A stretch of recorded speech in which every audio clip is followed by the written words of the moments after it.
के नेतृत्व में नीति निर्धारण का भी समय बहुत अच्छे से चल रहा है।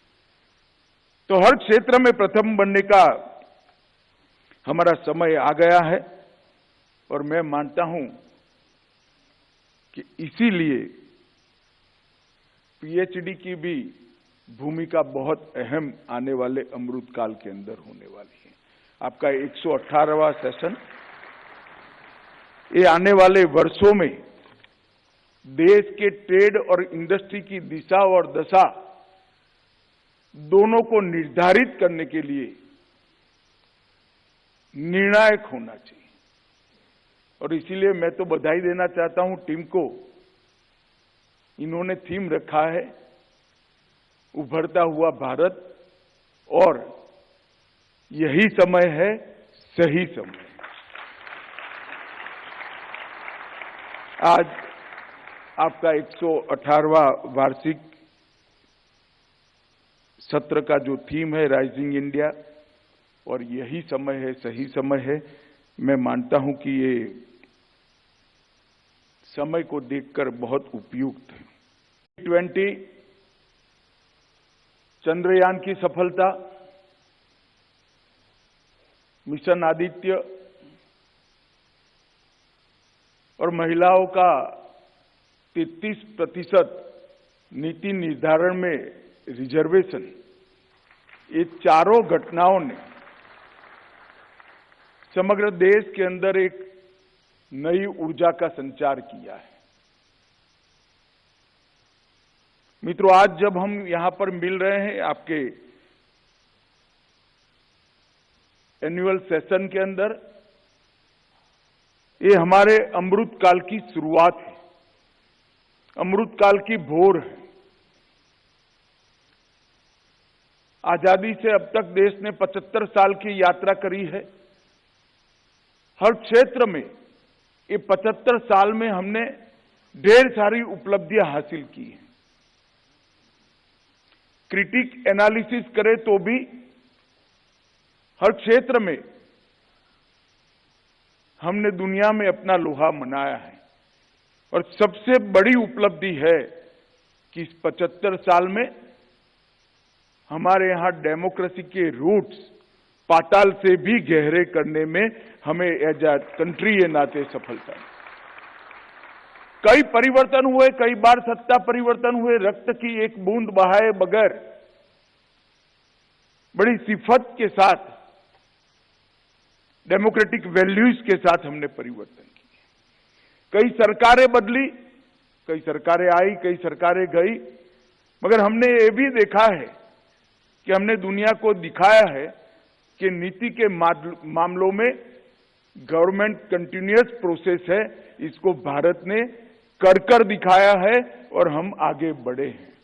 एक पार्टी की सरकार गई, दूसरी पार्टी की सरकार आई, नीतियां जरूर बदलती है पर नीतियों में कंटिन्यूटी रही और इसी के कारण ये 75 साल की यात्रा, चाहे सुरक्षा का मामला हो, चाहे अर्थतंत्र का, चाहे अंतरिक्ष का मामला हो, चाहे रिसर्च एंड डेवलपमेंट का, चाहे एजुकेशन को नीचे तक पहुंचाने का मामला हो, साक्षरता को नीचे तक पहुंच, हर क्षेत्र में 75 साल में हमने काफी कुछ हासिल किया है।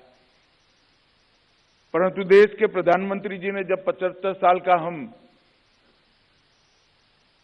महोत्सव मना रहे थे, तब अमृत महोत्सव के वक्त उन्होंने कहा था कि 75 साल का गौरव गान तो करना ही है, मगर 2047 15 अगस्त को जब आजादी के 100 साल होंगे तब देश कहां खड़ा होगा, इसका लक्ष्य भी तय करना है और वो लक्ष्य को सिद्ध कर रहना है। और इसीलिए प्रधानमंत्री जी ने 75 साल से 100 साल की इस यात्रा को अमृत काल का नाम दिया है। इस 25 साल 75 साल से 100 साल की हमारी यात्रा, हमारा अमृत काल देश का, इस संकल्प लेने का भी समय है और संकल्प को सिद्धि में परिवर्तित करने का भी समय है। हम ऐसा देश चाहते हैं जिसका स्वप्न हमें देश के प्रधानमंत्री मोदी जी ने दिखाया है कि जब देश आजादी की शताब्दी मनाता हो तब कोई क्षेत्र ऐसा न हो जहां दुनिया में भारत प्रथम न हो। इस प्रकार के भारत की रचना करना हमारा समय।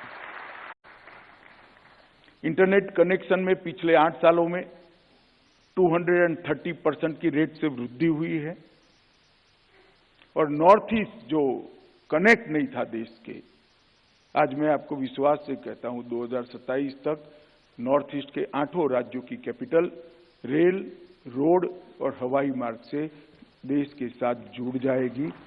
ये बहुत बड़ा परिवर्तन है। लैंड पोर्ट अथॉरिटी को भी हमने सजीवन किया है। हमारे आसपास के सभी देशों के अंदर इसके माध्यम से 42,000 करोड़ रुपए का व्यापार हुआ है। ये सारा इंफ्रास्ट्रक्चर जो बना है, हेल्थ का क्षेत्र हो, एजुकेशन का क्षेत्र हो, इसके माध्यम से ट्रेड और इंडस्ट्री को ढेर सारी गति मिली है। मित्रों, मैंने बहुत बारीकी से 2014 से 4 से 14, क्योंकि मैं भी गुजरात सरकार में मंत्री था, भारत सरकार की सभी नीतियों का मैं अभ्यास करता था। एक स्टेज पर तो ऐसा लगता था कि इस देश में शायद ऐसा समय आ गया कि हमें लगता है कि कोई नई नीति की जरूरत ही नहीं है। पॉलिसी के मामले में सात अर्थ में एक क्रिटिसिज्म नहीं था, सात अर्थ में स्थिति ऐसी थी कि इस देश को पॉलिसी पैरालिसिस हो गया और मोदी जी ने ढेर सारी पॉलिसीज बनाई। National policy on electronics, make in India जिसका मजाक उड़ाया जाता था, आज पूरे विश्व भर में उत्पादन के क्षेत्र में आज हम ड्रीम डेस्टिनेशन बने हुए हैं। Startup India, skill India, GST, digital India, उड़ान योजना, राष्ट्रीय क्वांटम मिशन, राष्ट्रीय शिक्षा नीति, न्यू एजुकेशन पॉलिसी।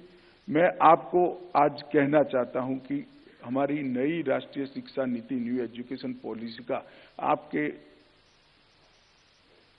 कंपनी में एक छोटा सा टीम बनाकर स्टडी जरूर करिएगा। मैं आपको बताना चाहता हूं कि विश्व भर से 10 साल के अंदर सभी विद्यार्थियों को पढ़ने के लिए सबसे अच्छा डेस्टिनेशन भारत बनने वाला है।